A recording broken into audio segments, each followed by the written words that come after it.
텐트 안을 잠그고 있는 장동혁. 단식을 시작했는데 텐트 안에 혹시 먹을 게 있는 게 아닌가? 벌써 지쳐 보이는 장동혁.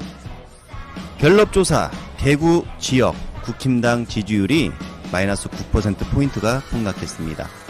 민주당은 대폭 상승하며 다시 40%대에 안착해 41%, 국힘당은 24%. 부울경 지역도 보면 민주당은 39%, 국힘당은 부울경도 9%포인트 하락해 26%였습니다. 민주당은 오히려 오르고 있고 국힘당은 하락하고 있는 모습, 이 추세 계속 이어질 전망입니다. 다음주 윤석열 내란 선고 그리고 김건희 등등 기타 수사도 국수본에서 입적받아 쭉 수사가 이어질 전망입니다. 민주당은 더 강한 2차 특검을 추진하고 있습니다. 윤 부부의 혐의가 너무나 많아 1차 특검에서 일부밖에 진행하지 못했기 때문에 2차 특검이 꼭 필요하다 이런 말씀을 드리고요. 이재명 대통령 지지율도 보겠습니다. 결과를 말하기 전 지역, 전 연령층 긍정 올킬, 긍정 58, 부정 32% 결과가 나왔습니다. 중도층을 보더라도 긍정 63, 부정 27, 정말 압도적입니다. 더블스코어 차이 났고요. 70대 이상 긍정, 70대 이상에서 이재명 대통령 잘한다 54%, 못한다 27%. 자, 이렇게 70대 이상에서 이재명 대통령 지지율 고공 상승했다는 소식 알려드리면서 전국민 부자가 되는 그날까지 진격의 코스피 11일 연속 상승했다고 합니다. 다음주 5천 눈앞에 뒀다고 하는데요. 연일 사상 최고치를 갈아치우고 있습니다. 이미 전 세계에 소문이 다 나버렸습니다. 한국 주식을 사면 돈 번다. 실제로 한국은 76% 성장률을 기록하며 코스피가 전 세계 1위 성장률을 기록했습니다. 한국에 투자하면 돈 번다는 애인들의 이 말이 사실인 것입니다. 그리고 앞으로도 코스피는 계속 올라갈 겁니다. 오늘 코스피 4,849를 찍었습니다. 이야, 정말 엄청나죠? 공약 이행률 95%, 전무후무한 기록을 쓰고 있는 이재명 대통령께서 대통령직을 맡고도 공약을 하나둘 이행해 나가고 있는 모습, 정말 대단하다. 이 말밖에 할 말이 없습니다. 그런데 코스피 5천이 말이 되냐? 3천도 불가능하다. 당선 전에 이재명 대통령을 공격하는 말이었습니다. 전 세계 증권가에서 한국의 코스피 전망을 6,000피, 8,000피, 심지어 만피, 만피까지 간다. 자, 이런 전망이 나오고 있는 상황에서 윤석열 지지자들 또는 준천지들, 자, 8억 원 잃었다. 자, 코스피 하락 상품에, 자, 코스피가 하락하면 돈 버는 상품에 베팅을 한 그 윤석열 또는 이준석 지지자들, 잔고 보니 8억 원 잃었습니다. 10억을 투자해서 8억 원을 잃었다고 합니다. 왜 그런 무모한 짓을 할까요? 이미 전 세계 증권가에서 코스피 계속 간다, 미쳤다 지금 이렇게 언급이 나오고 있는 상황에서 왜 하락 베팅을 합니까? 내가 볼 때 이 인증글 혹시 이준석 너냐? 이준석? 자, 이준석 바보 만든 대통령의 활약. 이준석은 그게 코스피 3천도 불가능하다, 주가 사기치지 마라, 양두구역 이재명, 이렇게 외쳤던 이준석 그 영상 조회수 떡상이 되었습니다. 떡상이 되었다고 해서 이준석 홍보가 되는 게 아니라 이준석이 바보가 되고 있다는 것이죠.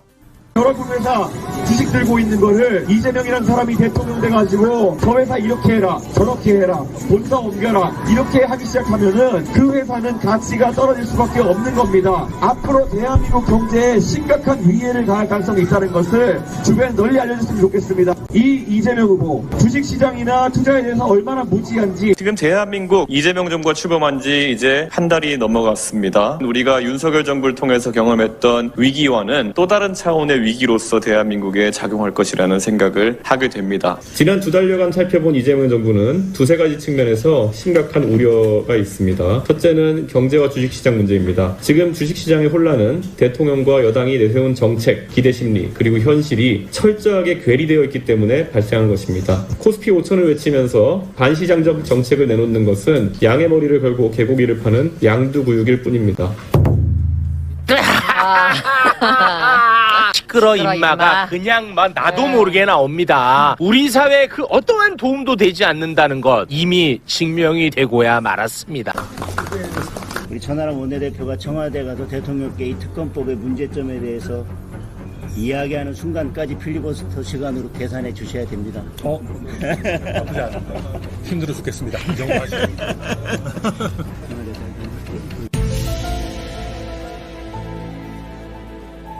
그럼 빨간색이 소소하지 않겠어요? 빨간색이 안 보이는데 오늘. 오렌지색. 오렌지색. 오렌지색도 고려해 주시겠다라고 하신 말씀 진심으로 감사드리고, 이 개혁 오렌지보다 저희들이 먼저 제주 감귤색을 썼는데요. 죽은 권력을 부관 참시하기 위해서 12.3내란을 죽은 권력이라고, 죽은 권력의 문제다라고 말씀하셨는데, 죽은 권력을 미친 사람 아니고선 미친. 다양성을 우리가 최대한 보장을 해드려야 되고, 대통령이 민주당 대표가 아니고 민주당 대표는 여기 계시고 저는 잠시 민주당 대표를 하긴 했지만 이제는 당적을 가지고 있긴 해도 전 국민을 대표해야 되는 그런 위치에 있기 때문에 파란색이기 위해서 반드시 노력해서는 안 된다. 그럼 빨간색이 소소하지 않겠어요? 빨간색이 안 보이는데 오늘. 오렌지색. 그래서 오렌지색도 섭섭하지 않게 세상은 빨간색, 파란색, 오렌지색, 노란색 다양하게 있다. 대통령이 한쪽 색깔만 자꾸 비춰서 해야 되겠냐 이런 말씀을 그때 드렸는데 역시 그 점도 저의 역할인 것 같아요. 이번 지방선거 때 누가 무서워가지고 공천원금 받겠습니까? 한국 역사상 가장 깨끗한 지방선거를 이번에 치러내는데도 도움이 될 수 있다라는 말씀 드려서 우리 대통령님께서 이게 특검이 공정하게 잘 사용될 수 있도록 좀 살펴봐 주시길 부탁드리고, 그리고 마지막으로 오렌지색도 고려해 주시겠다라고 하신 말씀 진심으로 감사드리고, 사회민주당의 색깔은 제주 감귤색입니다. 네. 이 개혁 오렌지보다 저희들이 먼저 제주 감귤색을 썼는데요. 저희가 안 알려져 있다 보니까 이 주황색이 개혁신당 색이 원래 먼저 나온 걸로 알고 있는데 저희가 사회민주당을 창당하면서 처음 했던 게 제주 감귤, 그 다음에 강원 초록이었습니다. 죽은 권력을 부관 참시하기 위해서 특검을 재차하는 이런 나쁜 선례를 만들기보다는 천하람 원내대표님 필리버스터 하느라 19시간 동안 진짜 고생 많으셨는데 12.3내란을 죽은 권력이라고, 죽은 권력의 문제다라고 말씀하셨는데, 내란 공판 과정을 보면 사형이 구형되는 그 순간까지도 실실 웃으면서 국민들을 조롱했던 그 모습을 많은 분들 기억하실 겁니다. 그리고 내란에 동조했던 내란정당 국민의힘은 여전히 기세등등합니다. 이게 과연 죽은 권력에 대한 문제인가라는 말씀을 드릴 수밖에 없고요. 애초에 이 내란 특검은 경찰이 셀프 수사를 할 수 없고, 또 김건희 특검 같은 경우는 지난 3년 동안 검찰이 제대로 수사하지 않았던 문제 때문에 출발을 했던 것입니다. 외환, 군사반란 혐의, 노상원 수첩, 그리고 양평고속도로 문제까지 3대 특검의 미진한 수사 대상들이 정밀하게 나열이 되어 있습니다.